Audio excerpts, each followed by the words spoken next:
আসসালামু আলাইকুম। আজকে ২ দিনের সিলেটের ট্যুর সম্পর্কে কিছু বলবো। আমি গিয়েছিলাম ২ দিনের ট্যুরে সিলেটে। ১ম দিনে আমরা সিলেটে রাতে নাইটে যাই এবং সকালে নামি। হোটেলে একটু ফ্রেশ হয়ে আমরা ১ম এ রওনা দেই জাফলংয়ের উদ্দেশ্যে। জাফলং যাওয়ার পথে আমরা যাই ১ম এ দেখব আগুন পাহাড়। আগুন পাহাড়টা আপনারা দেখতে পাচ্ছেন, ছোট্ট একটি পাহাড়। এর বিশেষ বৈশিষ্ট্য হলো এখানে যে কোনো জায়গায় আগুন লাগিয়ে দিলে আগুন জ্বলতে থাকে। আসলে এই এলাকাটা হচ্ছে গ্যাসের এলাকা, গ্যাস ফিল্ড। এই যে পাহাড়ের যে গর্তগুলো আছে, এখানে যদি কেউ গ্যাস লাইট জ্বালায় তাহলে আগুন জ্বলতে থাকে। ওই যে আগুন জ্বলতে থাকে, মূলত গ্যাস নির্গমনের কারণেই এখানে আগুন জ্বলে। এই গুহাগুলো যে আছে এখান দিয়ে আগুন জ্বলে। এখানে কেউ ম্যাচের কাঠি জ্বালালে আগুন জ্বলতে থাকে। এটা পাহাড়ের উপরের অংশ, উপরে গাছপালা আছে। আমি পাহাড়ের উপরটাও দেখি। এরপর আমরা সেখান থেকে চলে যাই লালাখালে। লালাখালের পানি নীল। এখানে নৌকা ভাড়া করতে হয়। প্রতিটা নৌকায় ১৬০০ টাকা। ১৩-১৪ জন যাওয়া যায়। লালাখালের ২ ধারে পাহাড়, গাছপালা, খুব সুন্দর পরিবেশ। পানিগুলো নীলাভ। এখানে নৌকায় করে আপনারা জিরো পয়েন্ট যেতে পারবেন। জিরো পয়েন্ট যেতে মূল রাস্তা থেকে প্রায় ১ ঘন্টা লাগে। সেখান থেকে আমরা চলে আসি জাফলংয়ের উদ্দেশ্যে। জাফলং যাওয়ার পথে ডান পাশে এবং বাম পাশে আপনারা পাহাড় দেখতে পাবেন, ইন্ডিয়া। জাফলং আমরা পৌঁছে গেলাম। সেখান থেকে জাফলং মূল স্পটে আমরা যাব। মূল স্পটে যাওয়ার জন্য হেঁটে হেঁটে অনেকটা নিচে নামতে হয়। মূল স্পট এখানে আমরা চলে এসেছি এবং ইন্ডিয়া দেখা যাচ্ছে।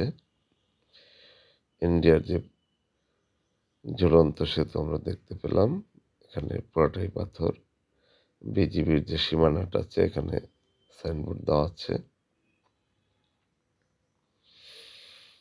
মূল যে লেকটা এখন বর্তমানে পানি কম, শুষ্ক মৌসুম। এখানে একদম ইন্ডিয়ার কাছে এখানে লেক আছে। নৌকায় ভ্রমণও করা যায়।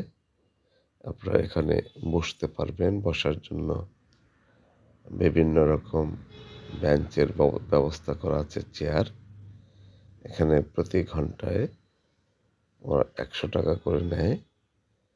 এখানে ১০০ টাকা করে বসতে পারবেন। এখানকার পানি খুবই ঠান্ডা এবং স্বচ্ছ। অনেকেই পানিতে নামেন, কিন্তু খুবই সাবধানে নামতে হবে, কারণ পাথর রয়েছে। পাথরের মধ্যে পড়ে গেলে ব্যথা পাওয়ার সম্ভাবনা আছে। এই কারণে আমাদেরকে খুব সাবধানে নামতে হবে। এখানে ইন্ডিয়া এবং বাংলাদেশের একদমই মিলন একটা স্থল। আমরা ইন্ডিয়া দেখতে পাচ্ছি, ইন্ডিয়ার ব্রিজ, এমনকি ইন্ডিয়ার লোকজনও পাশাপাশি অবস্থান করতেছে। এখানে বিএসএফ দেখা যায়, তারা লোকজনকে ইন্ডিয়া যদি কেউ ঢুকে যায় তাদেরকে বাধা দিচ্ছে। এখানে অনেকেই পানিতে নামতেছে, গোসলও করতেছে, কিন্তু খুবই ঠান্ডা পানি। এই পানিতে গোসল করা খুবই ঝুঁকিপূর্ণ একটা ব্যাপার। এখান থেকে পাহাড়ের সৌন্দর্য দেখা যায়, চারদিকে পাথর। বর্ষাকালে এখানে মায়াবী ঝর্ণাটা দেখা যায়। মায়াবী ঝর্ণাটা অনেক দূরে। আমরা আসলে মায়াবী ঝর্ণার ওদিকে যাইনি। এখন সেখানে পানির প্রবাহ নেই বললেই চলে। মূলত এই জায়গাটাই খুবই সুন্দর। ওই ঝুলন্ত ব্রিজ, ওখান দিয়ে ইন্ডিয়ার গাড়ি চলাচল করছে। এরপর আমরা অনেকটা চলে আসি। চলে আসার সময় কিছু দৃশ্য আবার দেখাই। দূরে পাহাড়। এই পাহাড় পুরোটাই ভারতের মধ্যে পড়েছে এবং এই পাহাড়ের অপরূপ দৃশ্য দেখার জন্যই মানুষ সাধারণত জাফলংয়ে যায়। জাফলংয়ের পাহাড়, এখানে ইন্ডিয়ার বিভিন্ন ঘরবাড়ি দেখা যাচ্ছে। আমরা ঘুরে আসি, ৭ রঙের চা খাই। সিলেটের সুরমা এলাকায় 7 রঙের চা পাওয়া যায়, যা দেখতে অপরূপ সুন্দর। প্রতি কাপ চায়ের দাম 70 টাকা। আপনারা খেতে পারেন। এটা তৈরি করতেও মোটামুটি একটু সময় লাগে। এরপর সেখান থেকে আমরা চলে আসি। আপাতত সিলেটে প্রথম দিনের ট্যুর শেষ। দ্বিতীয় দিন আমরা শুরু করি মালনীছড়া চা বাগান। মূল উদ্দেশ্য যাব ভোলাগঞ্জ। যাওয়ার উদ্দেশ্যে মালনীছড়া পাহাড়টা আমরা দেখতে পারি। আর চা বাগান খুবই সুন্দর। এখানে আমরা ছবি তুলি। সেখান থেকে সিএনজি যুগে ভাড়া করে চলে যাই ভোলাগঞ্জ। সিএনজি ভাড়া 1200 টাকা সারাদিনের জন্য। ভোলাগঞ্জ নেমেই ওখানে নৌকা ভাড়া করতে হয়। নৌকা ভাড়া 800 টাকা। যেতে প্রায় 20 মিনিট সময় লাগে। 800 টাকায় 8 জন লোকের যাওয়ার ব্যবস্থা আছে। যদি কেউ 2 জনও যায় তাও তাকে 800 টাকা দিতে হবে। আমরা মূলত 4 জন ছিলাম। আরেকটা পরিবারের সাথে একসাথে মোট 8 জনে 800 টাকায় নৌকা ভাড়া করি।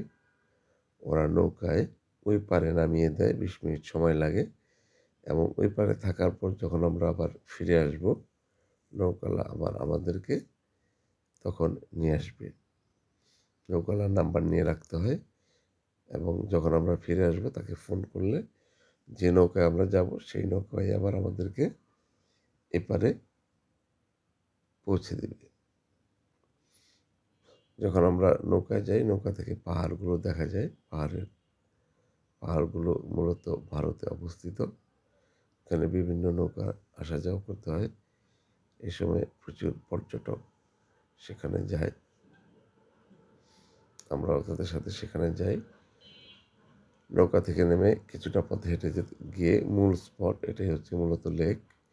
এই লেকটা ভারত থেকে পানিগুলো চলে আসতেছে একটা লেক দিয়ে। এই লেকের পানি খুবই স্বচ্ছ, চারদিকে সাদা পাথর এবং লেকে এখনও যদিও পানি নেই, হাঁটু পানি, কিন্তু পানিগুলো পরিষ্কার স্বচ্ছ। এখানে নেমে সবাই গোসল করে। আমাদের হেঁটে যাওয়ার দৃশ্য আমরা দেখে যাচ্ছি। এখানে নৌকা থেকে নেমে যাওয়ার জন্যও প্রায় 8 থেকে 10 মিনিট সময় লাগবে। হেঁটে যেতে হবে। হেঁটে যাওয়ার পরই মূল স্পট ভোলাগঞ্জ সাদা পাথর। এটা আমরা পাহাড় দেখতে পাচ্ছি। এটা মূলত ইন্ডিয়ার পাহাড়। পাহাড়গুলো দেখতে খুবই সুন্দর। ভোলাগঞ্জে আপনি এখানে বসার ব্যবস্থা আছে। 100 টাকায় আপনি চেয়ারে বসতে পারবেন। এখানে টায়ার নিয়ে খেলাধুলা করার সুযোগ আছে, পানিতে ভেসে থাকার সুযোগ আছে। বাচ্চারা টায়ার নিয়ে খেলাধুলা করেছে, পানিতে ভেসে থেকেছে, কিন্তু পানির পরিমাণ এই সময়ে কম। হাঁটু পানির চাইতে বেশি পানি কোথাও নেই। পানিগুলো নিয়ে নাড়াচাড়া করতে খুবই ভালো লাগে। একদম স্বচ্ছ পানি। মূলত ভোলাগঞ্জের সাদা পাথরের দৃশ্যটাই খুবই ভালো লাগে। পুরা যে লেকটা আছে, লেকটা সরু একটা লেক, সেটা ইন্ডিয়া থেকে নেমে এসেছে। একটা লেকের সামনের দিকের অংশটুক, লেকের দুই পারে সাদা পাথর। আমরা ইন্ডিয়ার দৃশ্য দেখতে পাচ্ছি। সেখানে বড় বড় পাথর আছে, পাথরের উপর দাঁড়িয়ে ছবি তোলা যায়। আমরা অনেকেই সেখানে ছবি তুলি।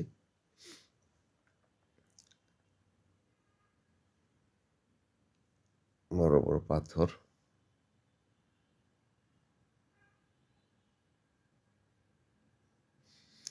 এই ভোলাগঞ্জে এখনকার সময়টা অনেকটা কম পানি, বর্ষাকালে হয়তো আরও অনেক পানি। এরপর আমরা নৌকা যোগে আবার ফিরে আসি। এবারে হোটেলে খাওয়া দাওয়া করার ব্যবস্থা আছে। আপনারা যে কেউ হোটেলে খাওয়া দাওয়া করতে পারবেন। এরপর সেখান থেকে ফিরে আসি।